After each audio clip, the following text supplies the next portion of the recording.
दोस्तों, my self Sunil Pancharia और मैं आप सबका यूडेट क्लासेस के इस डिजिटल प्लेटफॉर्म पर हार्दिक दिल से स्वागत करता हूं। तो दोस्तों, हम अपनी इस मुहिम को और आगे बढ़ा रहे हैं। आज का हमारा जो नया टॉपिक है उसका टाइटल है संसद, यानी कि विधायिका या भारतीय व्यवस्थापिका। भारतीय व्यवस्थापिका को हम संसद नाम से जानते हैं और हमारी इस संसद के अंदर हमें मुख्यतः दो टॉपिक पढ़ने हैं। एक हमारी राज्यसभा और दूसरा लोकसभा। और राज्यसभा और लोकसभा के संगठन को और इनके सदस्यों के बारे में जानने के बाद हमारा अगला जो टॉपिक होगा वो होगा ये संसद किस तरीके से कार्य करती है, यानी कि संसदीय प्रक्रिया। व्यवस्थापिका के अंदर हमारा टारगेट फिलहाल इतने ही टॉपिक रहेंगे। तो इन टॉपिकों को आइए समझने की कोशिश करते हैं और आई होप कि मैं आपको इनसे रिलेटेड जो भी हाईलाइटेड पॉइंट है उन तक आपका ध्यान जरूर पहुंचाने में सफल होऊंगा और आप धैर्य पूर्वक सुनते रहिए, समझते रहिए और अपने इस टॉपिक को आगे बढ़ाते हैं। चलिए, तो हमारा आज का जो टॉपिक है वो है संसद यानी कि पार्लियामेंट। भारतीय संविधान का आर्टिकल 79 डिफाइन करता है कि भारत की संसद क्या है। तो आर्टिकल 79 के अनुसार भारतीय जो संसद है इसके तीन भाग है, राष्ट्रपति, लोकसभा और राज्यसभा। तो आर्टिकल 79 को इस चीज की जरूरत ही क्या थी कि वो पहले से ही बता दे कि राष्ट्रपति, लोकसभा और राज्यसभा तीन हमारी संसद के भाग हैं। तो क्या ऐसा हो सकता है कि इनमें से कोई ऐसा देश हो जिसके अंदर ये तीनों उनकी संसद के भाग नहीं हो? जी हाँ, ऐसा देश है अमेरिका। अमेरिका के अंदर भी लोकतंत्र है और वहां पर अध्यक्षात्मक शासन व्यवस्था होने की वजह से उनकी जो कांग्रेस है, जैसे हम यहाँ संसद कहते हैं वैसे ही उनके वहां पर जो व्यवस्थापिका है उसे बोलते हैं कांग्रेस। और इस कांग्रेस का जो अपर हाउस है यानी हमारा जो राज्यसभा है उसे वो लोग बोलते हैं सीनेट, और जो हम लोकसभा बोलते हैं उसे बोलते हैं प्रतिनिधि सभा। तो उनकी जो पार्लियामेंट है यानी कांग्रेस है उसके अंदर ये दो ही हैं, राष्ट्रपति नहीं है। और हमारे वाले में राष्ट्रपति है, इसलिए हमारा ये आर्टिकल 79 पहले ही डिफाइन करता है कि भारतीय संविधान का भारतीय जो संसद है इसके अंदर राष्ट्रपति भी शामिल है। तो हमने ये व्यवस्था एक्चुअल में ली कहां से थी? ये हमने ली थी ब्रिटेन से। और क्योंकि हमारी संसदीय व्यवस्था पूरी की पूरी ब्रिटेन से ली गई है और ब्रिटेन के अंदर जो वहां का राजा है यानी महारानी या जो ताज है वो ताज उनकी ब्रिटेन की संसद का एक भाग है। और यही प्रावधान हमने भी वहां से लिया और हमारे भी यहाँ राष्ट्रपति क्या है, हमारी संसद के एक भाग है। जबकि हम राष्ट्रपति को कार्यपालिका वाले पोर्शन में अच्छे से देख चुके हैं, वो केवल कार्यपालिका ही नहीं ये वाली संसद का भी भाग है। अब याद करते हैं हमने जो संसदीय व्यवस्था अपनाई थी उसको रिकॉल करते हैं। संसदीय व्यवस्था में हमने देखा था ये होती है व्यवस्थापिका यानी विधायिका, और विधायिका के साथ में हमने यहाँ पर एक और छोटा सा एरो बनाया था और इसमें मैंने बताया था ये है हमारी कार्यपालिका और ये जो पूरी की पूरी है वो है विधायिका, और इस तरफ अलग से रखी गई थी न्यायपालिका। तो संसदीय व्यवस्था में भी जिक्र कर चुके हैं कि भारतीय जो कार्यपालिका है वो इसकी संसद का ही भाग है। तो अब यहाँ पर देखते हैं हमारी इस कार्यपालिका इस लाइन के आर्टिकल 79 के अनुसार क्या डिफाइन हो रहा है। आर्टिकल 79 कहता है कि ये जो टोटल संसद है इसके तीन भाग हैं और तीन भागों में एक है राष्ट्रपति, एक है लोकसभा और एक है राज्यसभा। ये लोकसभा और ये राज्यसभा यानी, और यहाँ पर कौन है? प्रेसिडेंट, राष्ट्रपति। आर्टिकल 79 इस तरीके से डिफाइन करता है और हम ऑलरेडी और काफी डिटेल में चर्चा कर चुके हैं कि राष्ट्रपति यानी कि कार्यपालिका क्यों है राष्ट्रपति कार्यपालिका, क्योंकि आर्टिकल 54 है वो साफ शब्दों में कहता है कि भारत की तमाम कार्य, संघ के सभी कार्य राष्ट्रपति द्वारा अपने अधीनस्थों की सहायता से किए जाएंगे। और 74 है आर्टिकल, वो कहता है कि राष्ट्रपति मंत्रिपरिषद की सलाह पर कार्य करेंगे। और 77 है वो कहता है कि संघ के तमाम कार्य राष्ट्रपति के नाम से किए जाएंगे। यानी कि कार्यपालिका यानी कार्यपालिका का मतलब होता है राष्ट्रपति, और राष्ट्रपति अगर विधायिका का भाग है इसका मतलब हमारी कार्यपालिका है वो क्या हुई? विधायिका का एक भाग हुई। यानी कि हमारी कार्यपालिका और विधायिका तो एक है और जो लोग न्यायपालिका है वो अलग रखी गई है। और ये तमाम चीजें भारत के संविधान का जो आर्टिकल नंबर 79 है वो बताता है। हमने संसदीय व्यवस्था जब टॉपिक पढ़ा था उसके अंदर बताया था कि भारतीय जो संसदीय व्यवस्था है इसके अंदर कार्यपालिका विधायिका तो एक है, जबकि न्यायपालिका अलग है। अब यहाँ आर्टिकल 79 बताता है कि कार्यपालिका और विधायिका एक कैसे हैं, क्योंकि कार्यपालिका का मतलब होता है राष्ट्रपति, और राष्ट्रपति हमारी संसद का एक भाग है और अभिन्न भाग है।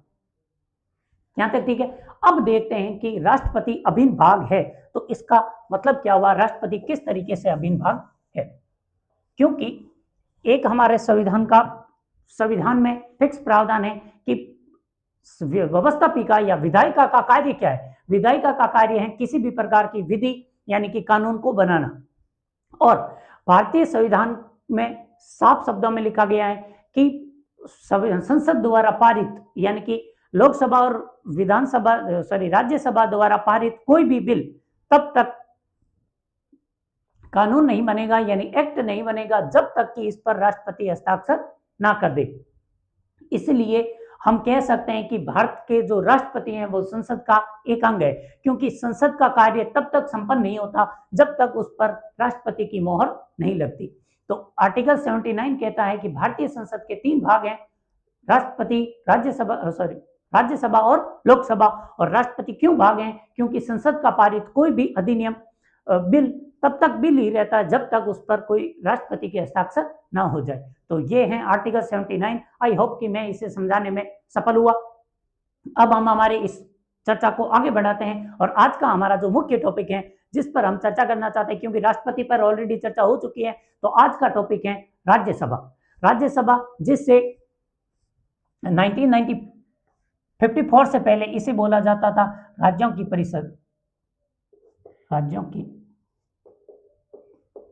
परिषद, यानी कि काउंसिल ऑफ स्टेट। ये राज्यों की परिषद है और राज्यों की परिषद 1954 तक यानी कि 1954 तक इसे क्या बोला जाता था, तो राज्यों की परिषद। और 23 अगस्त 1954 के बाद इसका नाम कर दिया गया है राज्यसभा। उससे पहले ये क्या थी, राज्यों की परिषद थी।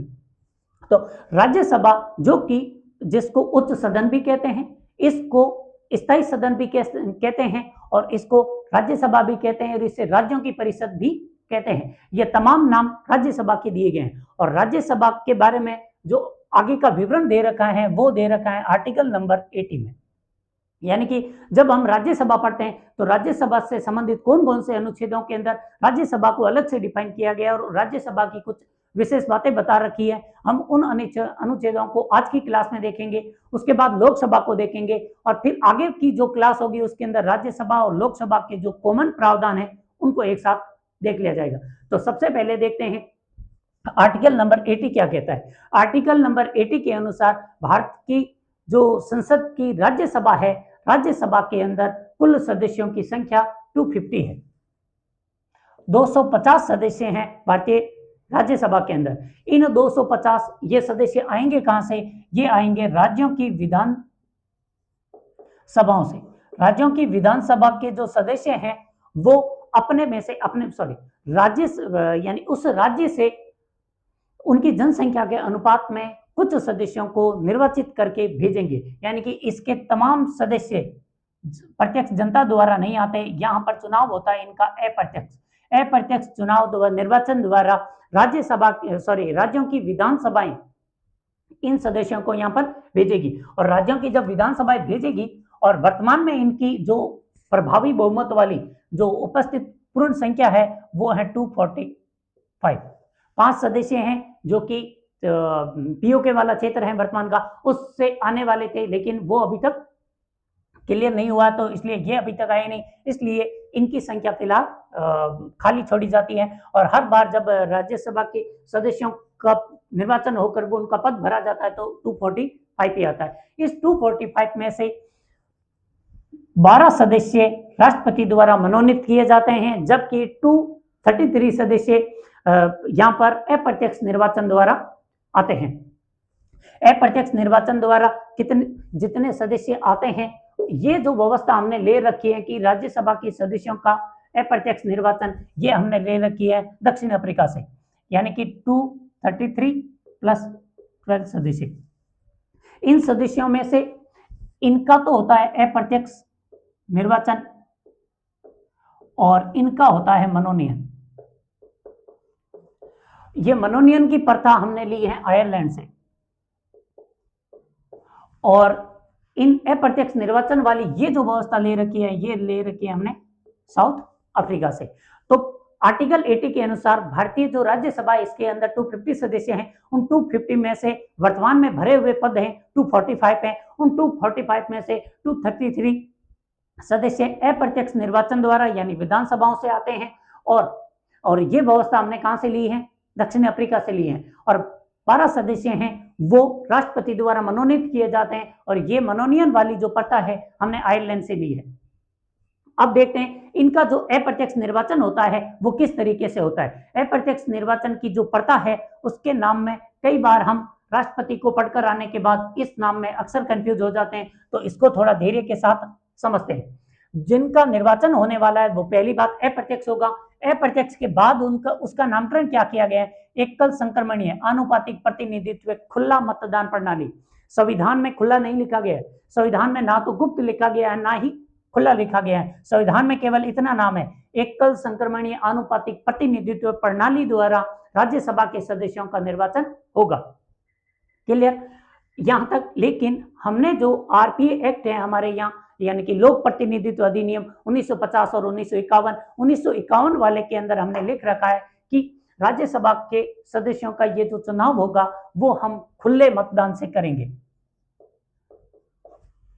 अब खुले मतदान प्रणाली से एक बार के लिए हमें लग सकता है कि खुला मतदान होगा तो फिर लोगों के जो अधिकार हैं, मत देने का अधिकार है, उसका तो हनन हो रहा है, क्योंकि सभी जगहों पर हमने गुप्त मतदान ही रखा है। तो फिर राज्यसभा के सदस्यों के लिए ये वाला खुला मतदान क्यों रखा गया है? क्योंकि इसमें एक दिक्कत यह है कि इन सदस्यों को जनता द्वारा निर्वाचन नहीं करना पड़ता है। इन सदस्यों का निर्वाचन विधानसभाओं के सदस्य करते हैं। विधानसभाओं के टोटल सदस्य कितने होते हैं? नगण्य, यानी कि थोड़ी सी जनसंख्या होती है, जैसे राजस्थान में 200 और यूपी के अंदर 400।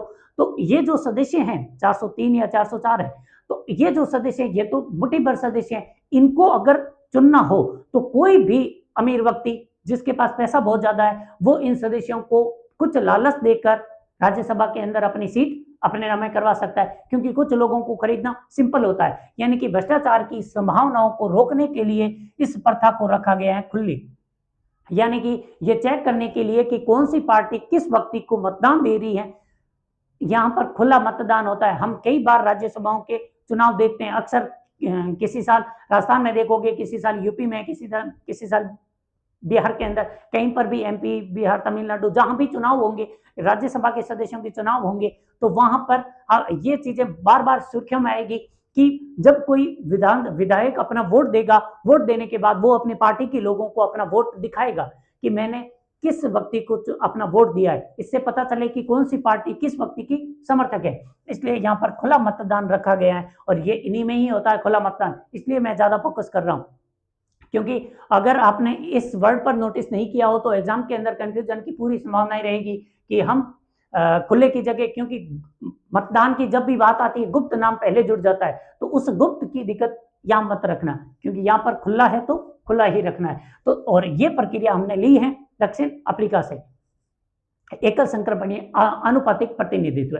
अब ये एकल संक्रमणीय आनुपातिक प्रतिनिधित्व का क्या मतलब होता है, इसके बारे में हम राष्ट्रपति वाले में चर्चा कर चुके हैं। यानी कि यहाँ पर जो वोटर होगा वो पहली चीज वरीयता क्रम में वोट देगा, और दूसरी चीज यदि किसी भी वोटर ने उम्मीदवार ने अगर एक निश्चित कोटा प्राप्त नहीं किया तो फिर उसके जो प्रथम वरीयता के वोट थे वो तो रद्द हो जाएंगे। उसने जिनको द्वितीय वरीयता दी है वो जो निश्चित कोटा प्राप्त करने वाले होते हैं या ज्यादा वरीयता प्राप्त करने वाले होते हैं उसके अंदर ऐड कर दिए जाते हैं। और इसके बारे में और ज्यादा डिटेल चर्चा हम राष्ट्रपति वाले में कर चुके हैं, तो यहाँ नहीं करेंगे। अब निश्चित कोटा कैसे निर्धारित होता है, इसको भी एक फॉर्मूला है, उसे देख लेते हैं। जैसे कि मान लेते हैं यूपी के अंदर विधानसभा के जो सदस्य चुने जाने वाले होते हैं उनकी संख्या है 31, यानी कि यूपी के अंदर टोटल कितने सदस्य चुने जाएंगे? 31। पश्चिम बंगाल के अंदर वो उनकी संख्या 16 है, राजस्थान के अंदर 10 है, और इस तरीके से यूपी के अंदर 31 सदस्य हैं। हम जानते हैं कि राज्यसभा के प्रति 2 वर्ष में 1/3 सदस्य हटते हैं, तो 1/3 मतलब इसके 3 टुकड़े कर देते हैं। 3 टुकड़े का मतलब है कि 1, 10, 10 और 11। यूपी से पहले 2 साल के अंदर 10 सदस्य भेजे जाएंगे, उसके बाद फिर 10 सदस्य भेजे जाएंगे, उसके बाद फिर 10 सदस्य भेजे जाएंगे। तो अब जब पहले 2 साल के अंदर चुनाव होगा तो इसका निश्चित कोटा कैसे निर्धारित होगा? ऊपर लिखा जाएगा एमएलएज की संख्या यानी कि टोटल विधानसभा सदस्यों की संख्या, उसके बाद नीचे जितने उम्मीदवार इस साल जीतने वाले हैं, जीतने वाले पर ध्यान रखना, क्योंकि पहले 2 सालों के अंदर इन 10 को भेजा जाएगा, अगले 2 साल में इन 10 को भेजा जाएगा, अगले 2 साल में इन 11 को भेजा जाएगा। तो हम पहले 2 साल की बात कर रहे हैं, तो क्योंकि जीतने वालों की संख्या तो 10 ही होगी, चुनाव लड़ने वाले कितने भी हो कोई फर्क नहीं पड़ता, जीतने वाले कितने कि 10। तो यहां पर जीतने वालों की संख्या +1 और इस फॉर्मूले का जितना मान आएगा उतने उनके जीतने वाले सदस्यों की संख्या हो जाएगी। तो जैसे कि यूपी के अंदर टोटल एमएलएज की संख्या कितनी है? 403 और जीतने वाले 10 हैं, तो नीचे हो गए टोटल 11, 403/11 + 1, तो 11 3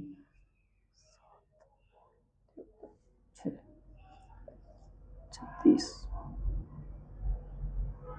+ 1 तकरीबन 37 अगर प्रथम वरीयता इनको मिलेगी तब जाकर ये व्यक्ति उनके अंदर जीतने के कोई चांसेस बनेंगे यानी आगे जा सकेंगे। तो इस तरीके से कुल मिलाकर निकाला जाता है वरीयता जो निश्चित कोटा है। जैसे हम जानते हैं कि राष्ट्रपति के चुनाव में भी निश्चित कोटे का प्रावधान था और राष्ट्रपति के चुनाव में निश्चित कोटा कैसे निर्धारित किया गया था? तो टोटल जो इनकी संख्या थी राष्ट्रपति के चुनाव में इसलिए 50% + 1 निकाला था। क्यों निकाला था? क्योंकि राष्ट्रपति के पद पर जीतने वालों की संख्या कितनी होगी? 1 ही होगी। तो टोटल एमएलएज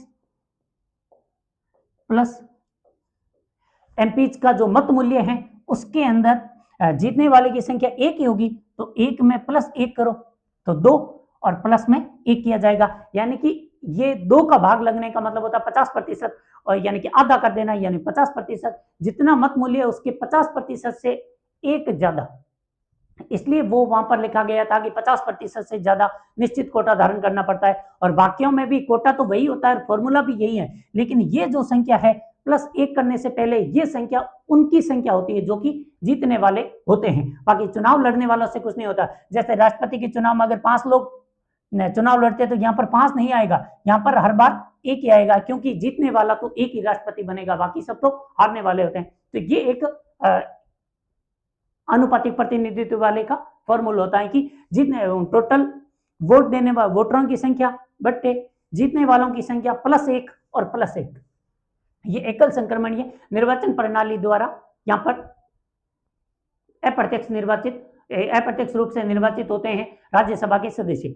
अब दूसरा कि इनमें से 12 सदस्यों को राष्ट्रपति मनोनीत करते हैं। तो ध्यान में रखना यहाँ पर राष्ट्रपति केवल 4 क्षेत्रों से 12 सदस्यों को मनोनीत कर सकते हैं। ये व्यवस्था हमने आयरलैंड से ली है, और अगर राज्यपाल का होता तो राज्यपाल 5 क्षेत्रों से मनोनयन करते हैं। तो ये जो 4 और 5 का फासला है इसको भी हमेशा ध्यान में रखना। राष्ट्रपति मनोनीत करते हैं, वो 4 क्षेत्र कौन से है?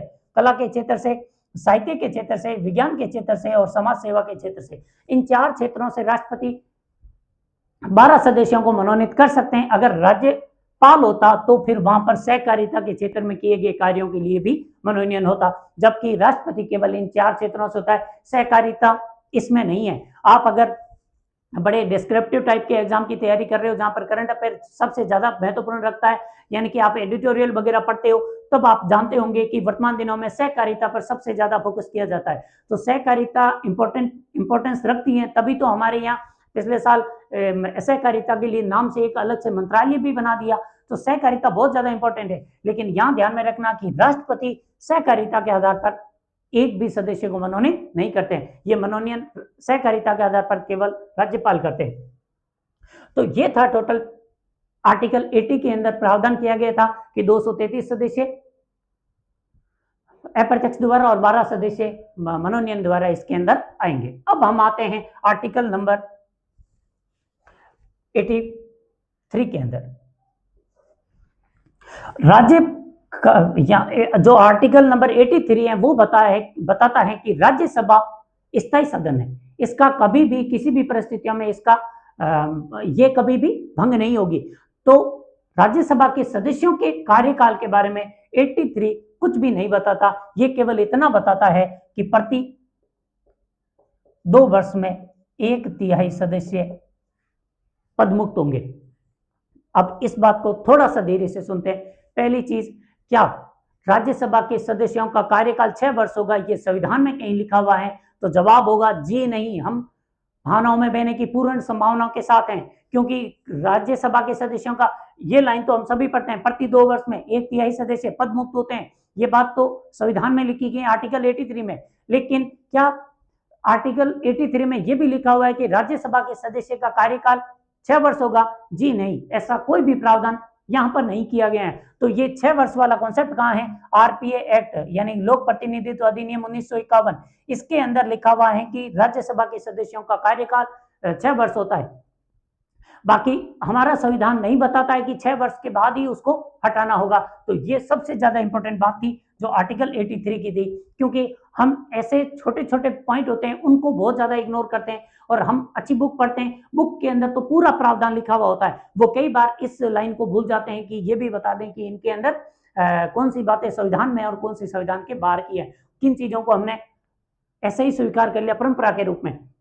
यहां ध्यान में रखना, जो 6 वर्ष वाला कार्यकाल है, प्रत्येक राज्यसभा सदस्य का कार्यकाल 6 वर्ष होता है, ये बात सच है।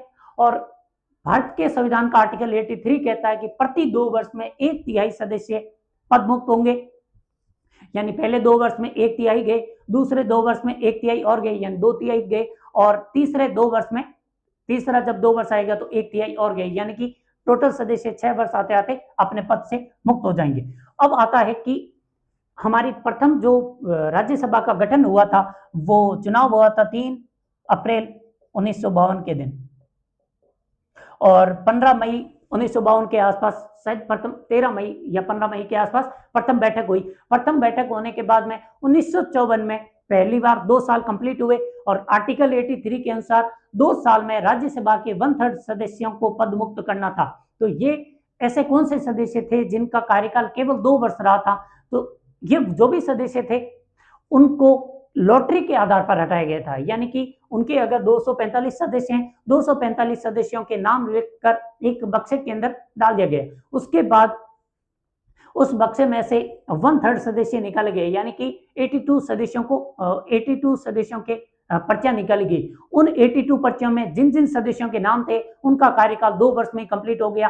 फिर अगली बार जो बचे हुए 82 के अलावा जो सदस्य बचे हुए थे, उनकी लॉटरी फिर से 2 साल बाद में, यानी कि 54 में 82 निकाले, फिर 56 में फिर से जो बचे हुए सदस्य थे उनमें से 82 और बाहर निकाले, और फिर अंतिम जब समय आया तो फिर उनका तो बचे हुए का कार्यकाल 6 वर्ष हो चुका था, तो उनको वैसे हटा दिया। तो पहले और दूसरे 2 वर्ष जब जब पूरे हुए थे तब तब लॉटरी के आधार पर सदस्यों को पदमुक्त किया गया था। और 6 वर्ष वाली बात आरपीए एक्ट 1951 के अंदर है, ये बात और ध्यान में रखना।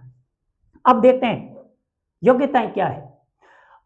जो राज्यसभा का सदस्य बनना हो उसके लिए कौन कौन सी योग्यताएं हैं? तो राज्यसभा का सदस्य बनने के लिए पहली योग्यता है कि वो भारत का नागरिक हो, ये बात हम सभी जानते हैं। दूसरी योग्यता है कि उसकी कम से कम आयु 30 वर्ष हो, ये बात भी हम सभी जानते हैं। अब 2 ऐसी बातें हैं जिनको हम दरकिनार कर सकते हैं, उनके बारे में ध्यान रखना कि राज्यसभा का सदस्य बने या फिर लोकसभा का भी बनता हो, तो उसको जब वो चुनाव आयोग द्वारा नियुक्त किसी अधिकारी के सामने पर्चा भरता है, चुनाव लड़ने के लिए हम जानते हैं कि पर्चा भरा जाता है, वो जब पर्चा भरता है, अपना नाम देता है, उस उम्मीदवारी के लिए नाम जब देता है तब उसे एक शपथ लेनी पड़ती है। तो जो भी सदस्य राज्यसभा का सदस्य बनता है उसको भी पहले एक क्या करना पड़ेगा? शपथ लेनी पड़ेगी। ये 3 बातें हमारा संविधान के अंदर उल्लेखित है, और ये भी आर्टिकल 83 के अंदर ही, 83 के अंदर ही ये प्रावधान है कि वो भारत का नागरिक हो, 30 वर्ष की आयु पूर्ण करता हो, और राष्ट्रपति के समक्ष शपथ लेनी पड़ेगी। और ये बात शपथ लेने वाली होगी, ये है 83 के अंदर, और ये कार्यकाल वाली बात तो 80 के अंदर ही लिखी गई है, 83 में नहीं थी। तो 83 की वाली बातें ये हैं कि राज्यसभा का जो भी सदस्य होगा उस सदस्य को वो भारत का नागरिक हो, उसकी आयु 30 वर्ष हो चुकी हो, और उसे निर्वाचन आयोग द्वारा नियुक्त अधिकारी के सामने शपथ लेनी पड़ेगी। ये 3 बातें तो हमारे संविधान के अकॉर्डिंग है, लेकिन 2 बातें ऐसी हैं जिनके बारे में हम अक्सर लापरवाही कर सकते हैं। वो है आरपीए एक्ट वाली, कि आरपीए एक्ट यानी लोक प्रतिनिधित्व अधिनियम 1951 है। इस अधिनियम 1951 के अनुसार 2 बातें लिखी गई हैं जो अक्सर हम एक साथ पढ़कर रख लेते हैं, फिर कंफ्यूज हो जाते हैं कि क्या ये संविधान में लिखी गई है या फिर आरपीए एक्ट 1951 के अंदर लिखी गई है। उन 2 बातों को भी ध्यान में रखना। पहली बात कि जो भी राज्यसभा का सदस्य निर्वाचित होने वाला है वो भारत के किसी लोकसभा क्षेत्र के अंदर वोटर होना चाहिए। ये बात संविधान में नहीं, हमारे आरपीए एक्ट 1951 के अंदर है। और दूसरी बात, यदि कोई आरक्षित सीट के लिए चुनाव लड़ता है, यानी कि एससी एसटी के मतदाता के रूप में उम्मीदवार के रूप में चुनाव लड़ता है, तो उसको उसी जाति का होना चाहिए। यानी कि वो एससी सीट के लिए लड़ रहा है तो फिर वो खुद एससी का सदस्य होना चाहिए, और यदि वो एसटी के लिए चुनाव लड़ रहा है तो वो एसटी का सदस्य होना चाहिए। ये दोनों बातें हमारे संविधान में नहीं लिखी गई है, ये आरपीए एक्ट 1951 के अंदर लिखी गई है। ये स्पेशल बात थी जो इन दोनों को ध्यान में रखनी, क्योंकि योग्यता हम नॉर्मली पढ़कर जाते हैं, भारत का नागरिक होना चाहिए, राज्यसभा के लिए 30 वर्ष आयु, लोकसभा के लिए 25 वर्ष आयु, और एक हम शपथ वाली बात को इग्नोर कर देते हैं, और दूसरी बात आरपीए एक्ट 1951 के जो प्रावधान है उसको भी अक्सर इग्नोर कर दिया जाता है। इनको हम इनके साथ में पढ़ते हैं, इसलिए कई बार ये बात जब पूछी जाती है कि क्या ये संविधान में लिखा गया है, तब ये प्रॉब्लम क्रिएट करते हैं कि वोटर और एससी एसटी वाली, क्योंकि हमें लगता है कि हाँ ये तो होना ही चाहिए। अगर कोई राज्यसभा का सदस्य बनना चाहता है तो उसे कहीं ना कहीं का तो वोटर होना ही पड़ेगा। अगर वो वोटर नहीं है तो क्या हम उसे, यानी विदेशी हुआ तो वोटर नहीं होगा, तो वोटर नहीं होगा तो क्या हम उसे अपनी राज्यसभा का सदस्य बनाएंगे? जी नहीं। इसलिए हम भावनाओं में बहकर इस प्रकार के क्वेश्चन में सिली मिस्टेक कर सकते हैं। अब आता है आर्टिकल 89 जो बताता है कि राज्यसभा के पीठासीन अधिकारी कौन होंगे, यानी कि ये चीजें हैं आर्टिकल नंबर 89 के अंदर। आर्टिकल नंबर 89 कहता है कि राज्यसभा के पीठासीन अधिकारी को सभापति कहते हैं, और सभापति भारत के उपराष्ट्रपति होते हैं। यानी कि भारत के उपराष्ट्रपति राज्यसभा के पदेन सभापति होते हैं। ये जो बात है वो आर्टिकल 89 के अंदर भी लिखी गई है। 64 में तो है ही, 89 में भी यही बात लिखी गई है कि राज्यसभा के पीठासीन अधिकारी को सभापति कहते हैं, और उनकी सहायता करने के लिए ये इनसे नीचे नहीं है, इनसे कोई निम्नतर पद नहीं है, इनके एक वैकल्पिक पद और होता है, उसे बोलते हैं उप सभापति। यानी कि चेयरपर्सन और वाइस चेयरपर्सन 2 प्रकार के पीठासीन अधिकारी होते हैं। जैसे लोकसभा के अंदर हम पढ़ेंगे अध्यक्ष और उपाध्यक्ष होते हैं, वैसे राज्यसभा के अंदर होते हैं सभापति और उपसभापति। ये 2 पीठासीन अधिकारी होते हैं। जब वो पीठासीन अधिकारी यानी कि सभापति जब तक उपस्थित हैं तब तक राज्यसभा की जो सम्मेलन होते हैं, बैठक होते हैं, उनकी अध्यक्षता पीठासीन अधिकारी यानी सभापति स्वयं करते हैं, और बाकी सभापति वाइस प्रेसिडेंट होते हैं। ये बात तो हम पहले ही चर्चा कर चुके हैं। तो अब आगे देखते हैं कि जब तक सभापति उपस्थित हैं तब तक उप सभापति राज्यसभा के नॉर्मल सदस्य होते हैं, सदस्यों की तरह चुपचाप बैठे रहते हैं और वोटिंग भी देते हैं, मतदान करते हैं, सब कुछ होता है उनका। लेकिन और जब सभापति यानी कि जो भी उस बैठक की अध्यक्षता कर रहा होता है उसके बारे में देख लीजिए कि वैसे सभापति भारत के उपराष्ट्रपति होते हैं, ये बात हम जानते हैं। और एक और मजेदार बात है, जो भारत के सभापति को लोकसभा के अध्यक्ष से यानी राज्यसभा के सभापति को लोकसभा के अध्यक्ष से पृथक करती है, वो क्या बात है कि जो भी राज्यसभा का सभापति राज्यसभा का सदस्य नहीं होता, जबकि लोकसभा का अध्यक्ष लोकसभा के सदस्यों में से ही चुना जाता है। वापस क्लियर करते हैं, सभापति हम जानते हैं सभापति यानी कि उपराष्ट्रपति, और उपराष्ट्रपति का चुनाव अलग तरीके से होता है। और जब उपराष्ट्रपति का चुनाव होता है उसकी शर्त होती है कि वो कोई भी लाभ का पद धारण नहीं कर रहा हो। जब लाभ का पद धारण नहीं कर रहा है, जबकि सभी एमपी वाला पद है, लोकसभा या सांसदों के जो पद होते हैं वो लाभ के पद में आते हैं। अगर लाभ के पद के अंदर आते हैं तो वो उपराष्ट्रपति कैसे बन सकते थे? तो उपराष्ट्रपति बनने के लिए वो संसद की सदस्यता त्याग देते हैं। राष्ट्रपति और उपराष्ट्रपति दोनों संसद के सदस्य नहीं होते हैं।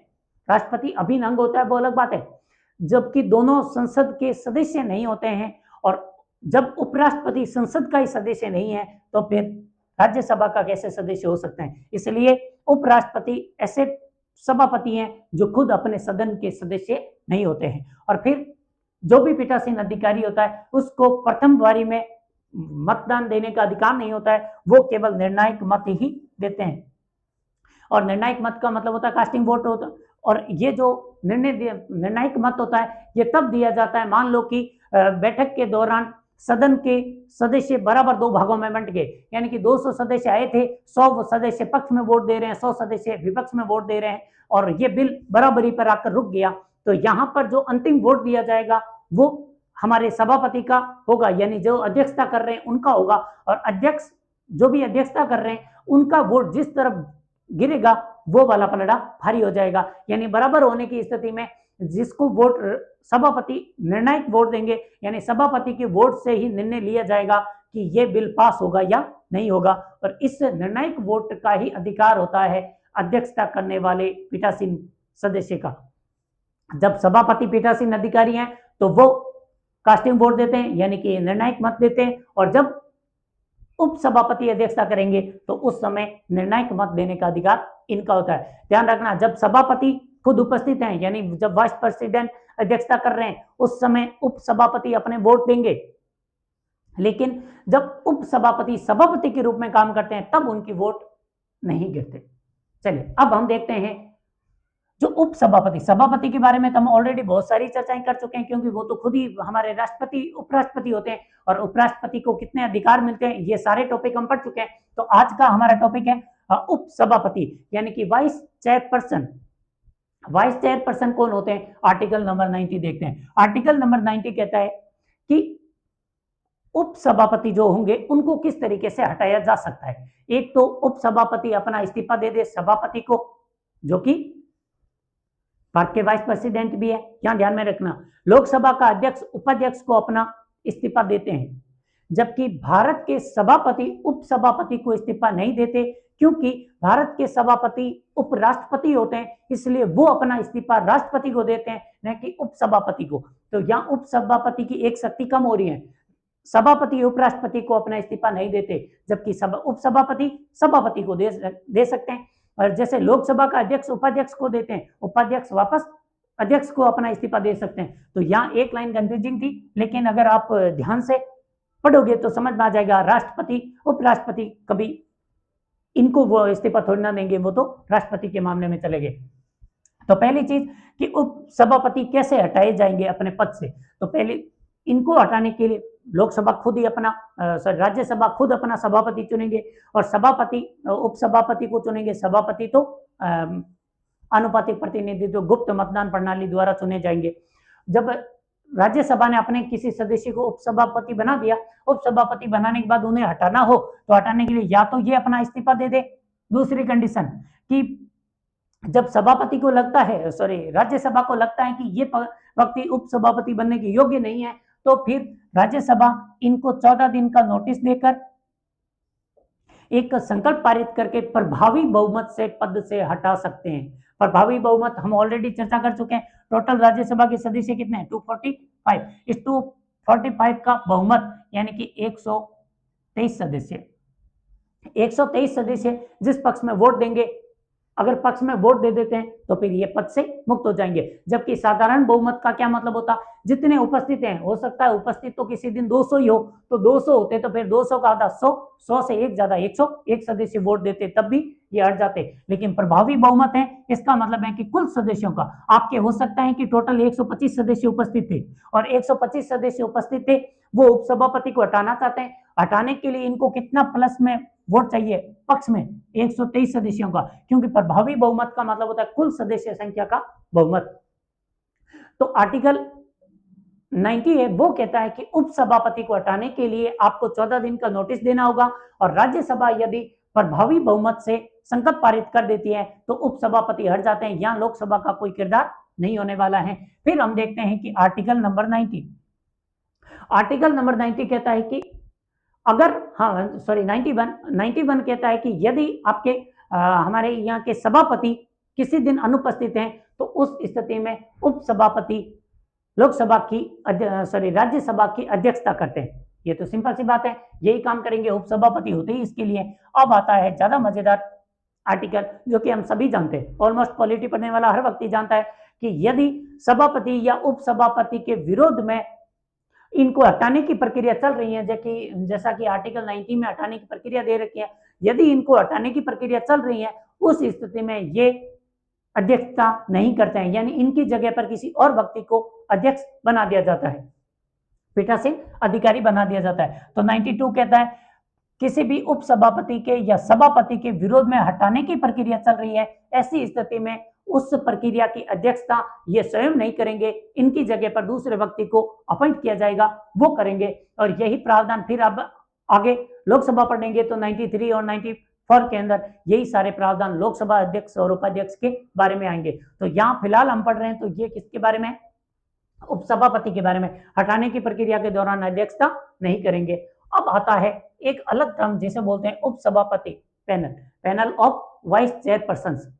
राज्यसभा अपने कार्य संचालन के निरंतर रूप से चलने के लिए कुछ सदस्यों का एक पैनल बना लेती है जिसे बोलते हैं उपसभापतियों का पैनल। इस उपसभापतियों का पैनल क्या करता है, यदि सभापति उपस्थित नहीं है तो उपसभापति सभापति का काम करते हैं, उस समय अपने पैनल के एक सदस्य को उपसभापति बना देते हैं। यही काम होता है उपसभापति के पैनल का।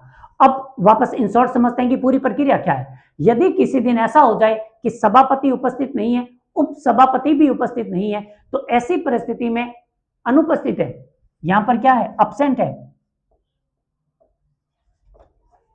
अगर दोनों पीठासीन अधिकारी सभापति और उपसभापति अनुपस्थित हैं तो ऐसी परिस्थिति में राज्यसभा इन सभापतियों के पैनल में से किसी व्यक्ति को सभापति बनाएगी, यानी कि पीठासीन अधिकारी घोषित करेगी।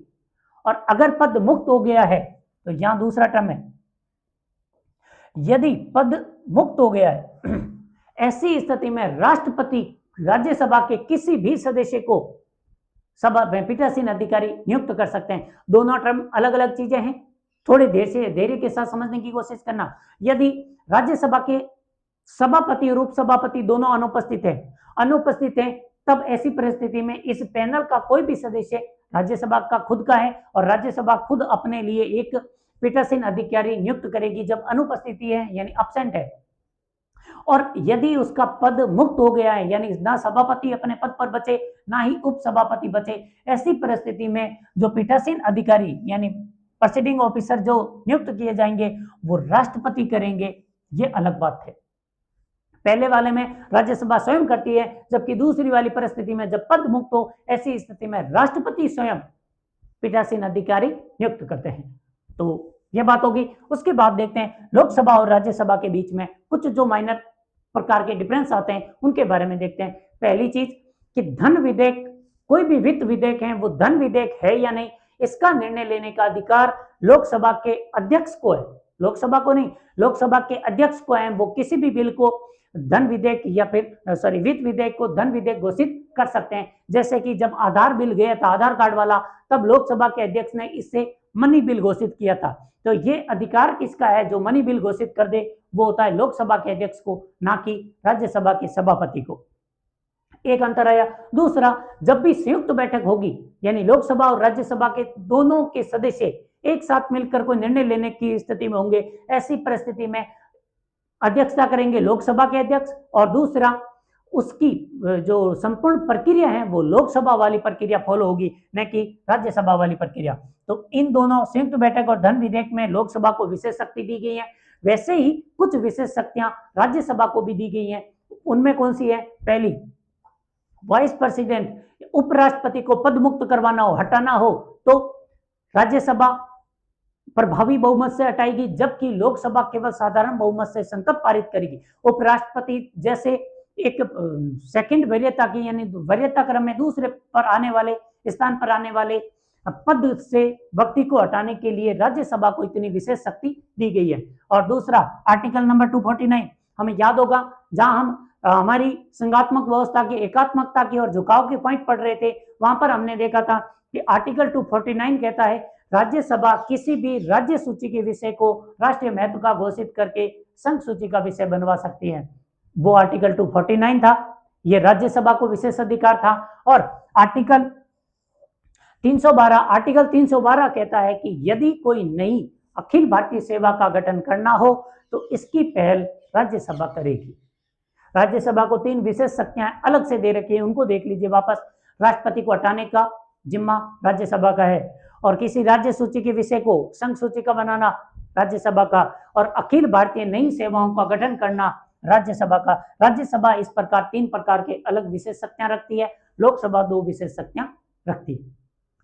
तो दोस्तों ये थे हमारी राज्यसभा, इनके बारे में कुछ विस्तृत चर्चा करने की कोशिश की है और आई होप कि मैं अपने पॉइंट आप तक पहुंचाने में सफल हुआ हूं। अगर आपको अच्छा लगता है तो पढ़ते रहिए, समझते रहिए, हमें भी आगे प्रसारित करते रहिए। धन्यवाद।